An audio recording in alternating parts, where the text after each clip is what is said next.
কিন্তু গতকালকে আমরা একটা রাজসাক্ষী পেয়েছি। সেই রাজসাক্ষীর নাম হচ্ছে সাবেক উপদেষ্টা অধ্যাপিকা রিজওয়ানা, অ্যাডভোকেট রিজওয়ানা। তিনি একটা সাংবাদিকের সাথে কথা বলে এটা প্রকাশ করেছেন যে আমরা যারা তার ভাষায় নারীদের উপযুক্ত অধিকারকে নিশ্চিত করতে পারে নাই, তারা বিরোধী দলে থাকলেও আমরা কিন্তু তাদেরকে মূলধারা বা প্রধান শক্তি হিসাবে আমরা আসতে দিই নাই।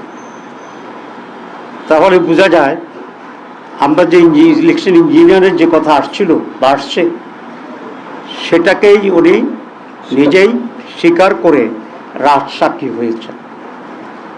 আমরা এখন এটাকে জানতে চাই ওনার কাছে বা তৎকালীন তত্ত্বাবধায়ক সরকারের কাছে এবং আজকের সরকারের কাছে, যে তারা তাদের যোগসাজশে কি ইঞ্জিনিয়ারিংয়ের মাধ্যমে বাংলাদেশ জামাত ইসলামীকে মূলধারা বা প্রধান দল হিসাবে মেজরিটি পেতে তারা বাধাগ্রস্ত করেছে এবং সেটাতে দেয় নাই।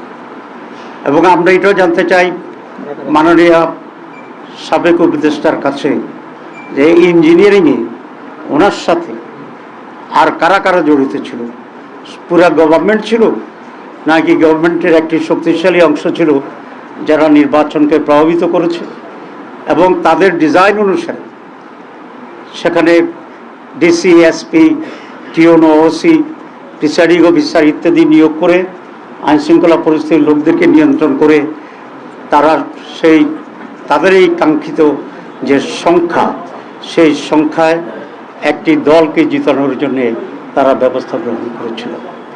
জাতির কাছে এটা স্পষ্ট করতে হবে। এবং আমি এই সরকারের কাছে দাবি জানাবো রিজওয়ানা আহমেদকে, রিজওয়ানা হাসানকে তারা কিভাবে জিজ্ঞাসাবাদের আওতায় আনবেন এবং আওতায় এনে তার কাছ থেকে পরিষ্কার যে সিচুয়েশন তিনি তৈরি করেছিলেন সে সম্পর্কে ওনারা জানবেন, আমাদেরকে জানাবেন, দেশবাসীর কাছেও এটা পরিষ্কার করবেন। আমরা